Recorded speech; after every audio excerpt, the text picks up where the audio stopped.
Somewhat long show. Wide receiver market has exploded, and Tyreek is already looking at his next payday. Take a listen.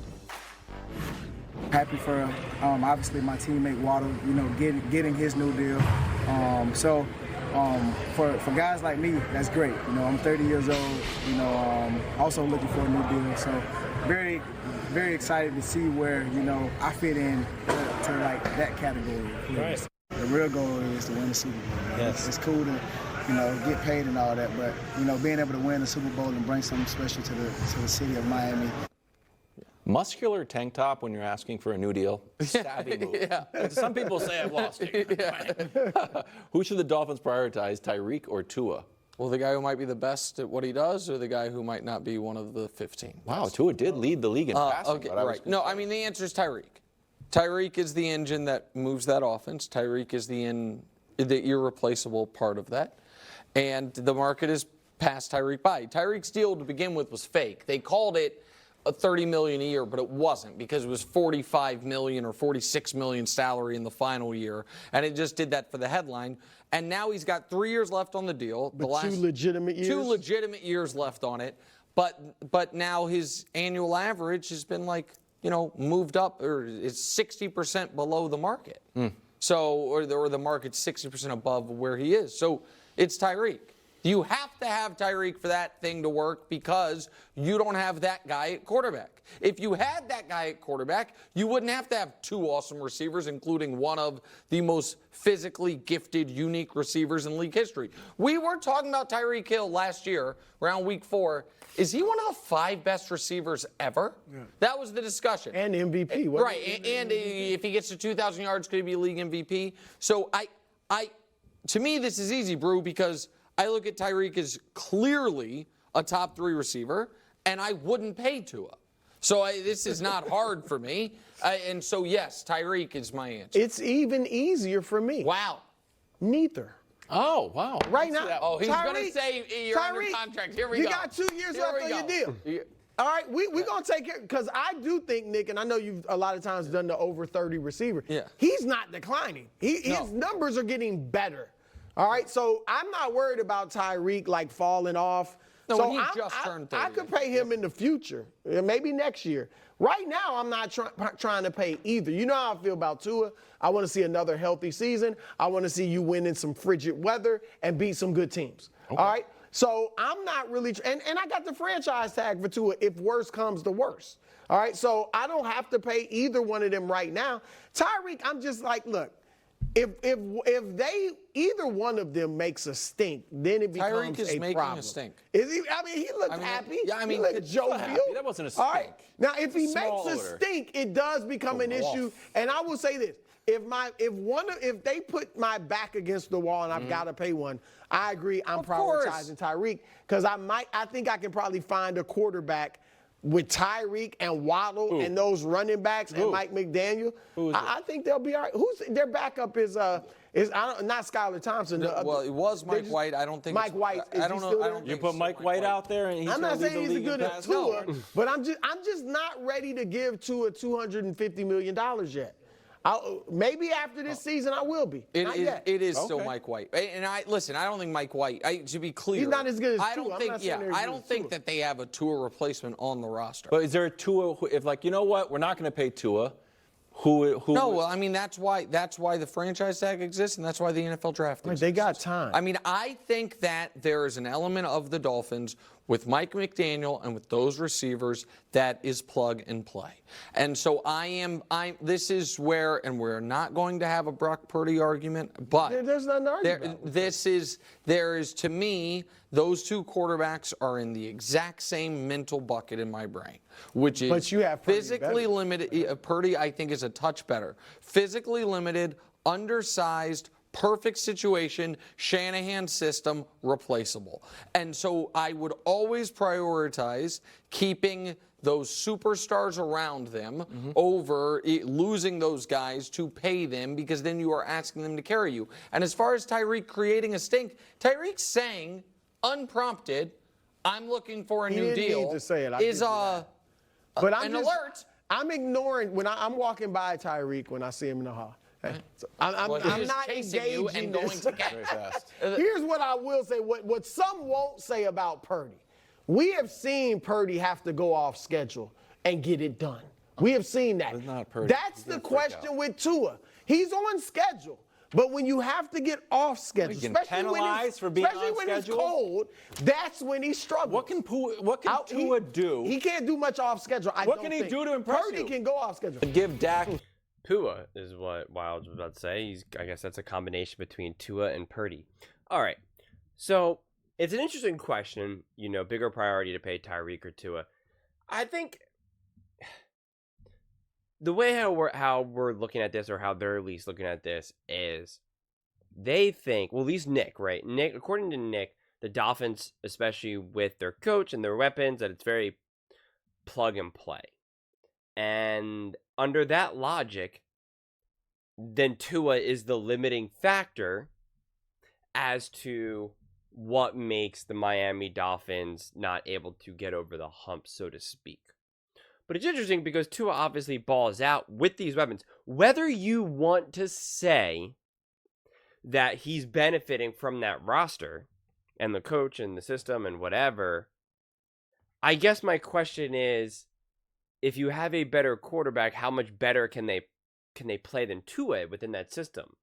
If you want to make the argument that you need to be able to have someone maybe a little bit more resilient, so maybe when those weapons aren't able to thrive, like, say, in the playoffs against the Kansas City Chiefs, that if you have a better quarterback, you can kind of, get over that. But to use the Kansas City Chiefs game as an example, I'm just not so sure that if we had a better quarterback up there, that the Miami Dolphins magically win that game. I'm just not so sure about that. And then even a game against the Dolphins versus the Bills at the end of the season that I've referenced a lot, more to kind of highlight Josh Allen's ability to put a team on his back. I'm not so sure if Tua was such a limiting factor in that game either. So then the real question is well, then what's the limiting factor for the Dolphins? Because I don't know what else. Because I can see the argument. If you want to say Tua is not a top quarterback, I can say, okay, that's fine. But with this team, I'm just do you want him to throw for more yards, more touchdowns, beat teams by more points? I'm not entirely sure. Now, I know the other argument is well, hey, he doesn't play so great against teams with winning records. Okay, but it's seemingly the entire team doesn't. It's not like Tyreek Hill is getting wide open and Tua just can't take the heat of playing a good team and he just throws the ball at his feet, or just consistently makes poor reads that whole game. So that's where I'm kind of just I don't really know what to do with that information, honestly. I agree. I would not want to pay Tua $250 million either. Quite frankly, there's a lot of quarterbacks that I don't want to pay $250 million, so that's not a knock on Tua. I don't want to pay Purdy $250 million. I don't want to pay Trevor Lawrence $250 million. I don't want to pay any of these guys. That's just a lot of money, and it becomes very difficult to continue to grow this team. But the question, though, is then, if you're not going to pay Tua money, and Nick is saying that this team is plug and play, when are you getting a quarterback that you can plug into this team where you can win with it? Because eventually Tyreek Hill is not going to be Tyreek Hill. That is a fact, right? I understand he's still young and in his prime, but in a snap of the fingers, he's not going to be. Same thing with Waddle, same thing with all these guys. Your prime only lasts so long in the NFL, right? Not for long. So then what quarterback are you going to be able to just plug into that system that's going to give you a fighting chance to win a Super Bowl? Because that's what it's all about. So if it's not Tua, then you're going to say, all right, we're going to draft a quarterback or we're going to get a quarterback in free agency. It's not going to be a backup quarterback. You're not going to tell me that there's a single backup quarterback in the NFL that can do what Tua can do. There's not a single backup quarterback. Not Russell Wilson, not Justin Fields, none of these other more fancy backup quarterbacks. Kenny Pickett, right? Some of these fringe, are they starters? Are they not? I'm taking Tua over those guys any day of the week. No question. And then the question, because they reference Mike White, Mike White's going to be able to step up. Unless Mike White proves to actually be a legitimate starter, okay, but that's a very specific situation. We're not under that logic. It's not going to be Trey Lance. So I'm just lost on that aspect. So then you're going to draft a quarterback, and what quarterback are you going to draft at this point? Like, unless you have the number 1 pick in the draft, like, what quarterback are you going to draft that's going to be able to have quick enough success with the Dolphins that you are going to be able to take advantage of the prime players that you have right now? If Tyreek Hill was 5 years younger, then you could say, all right, it's going to take a year or two to kind of get this going. Then that makes a little bit more sense. But if you're trying to maximize the talent that you have right now, and you're saying that the quarterback is limiting you, well, then the situation is like, well, then you need a quarterback that's ready right now. Then you needed to make a play at like a Kirk Cousins, if you assume that he's going to make a full recovery. Or a couple years ago, and this obviously is a lot easier to say, well, that was a bad move, like the Jets with Aaron Rodgers, if you thought that he was going to actually be healthy. Or a Dak Prescott, if you think Dak Prescott is better than Tua.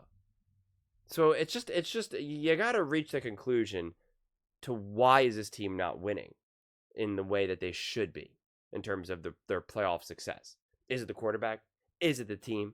Is it the coach? Is it a combination? Is it their defense that holds back their offense? Like, which is it? So it's just not as easy to me to just say, oh, you just got to pay Tyreek or Tua. This is the guy that makes the whole team go around. Okay, let's say you have Tyreek and you get rid of Tua and you put in, I don't even know, Kenny Pickett.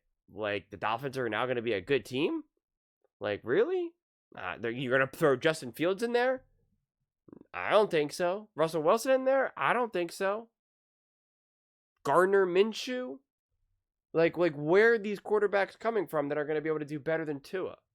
So this whole situation is kind of messy right now, honestly. And I think the Dolphins are in a tricky situation, especially if now Tyreek is saying that he wants money. And it all depends on how much money Tua wants. I keep hearing conflicting reports as to what Tua wants. And so at this point, I don't know what Tua wants. Does Tua want that $60 million contract? Is he okay with taking 50? Where is he at? It's all interesting to me. I think the Dolphins actually, though, have more leverage over Tua, quite frankly, because if Tua said, like, okay, I'm leaving, I just don't know if there would be a massive market for him, just because I think at this point for other teams where they're at with their quarterback situation, they already have a quarterback that they're confident in and they think is better than Tua, or they're kind of in rebuild mode and they're like, well, we're not going to drafting a quarterback and doing the whole rookie quarterback situation and saving all that money. So I really do think that the Dolphins have all of the leverage, and that the only way that Tua then gets another job somewhere else is if he takes a pretty steep pay cut, right? It'll be kind of almost like a Baker Mayfield type of situation where even when he signed with Tampa Bay, it's a pay cut relative to what a first overall pick has, historically gotten as a starting quarterback. So very interesting situation for the Dolphins moving forward, and I'm very curious to see how this all unfolds. But those are just my thoughts. I would absolutely love to hear yours. What do you guys think? Do you think it's a bigger priority to pay Tyreek or Tua? And what do you think is really the limiting factor behind the Miami Dolphins, and what should they do about it? Let me know in the comments below. I read every single comment, so whether you agree with me or disagree with me, either way, let's get in some discussions, let's get in some fights, but ultimately, let's just have some fun. And please do consider subscribing. We are building an amazing community here, and I would absolutely love to see you part of it. I want to build something that we all genuinely feel connected to, something that we're really excited to be part of, and I think we're well on our way to doing it. And please don't forget to give this video a thumbs up, as it really does help with the visibility and the algorithm. Thank you so much, and see you next time.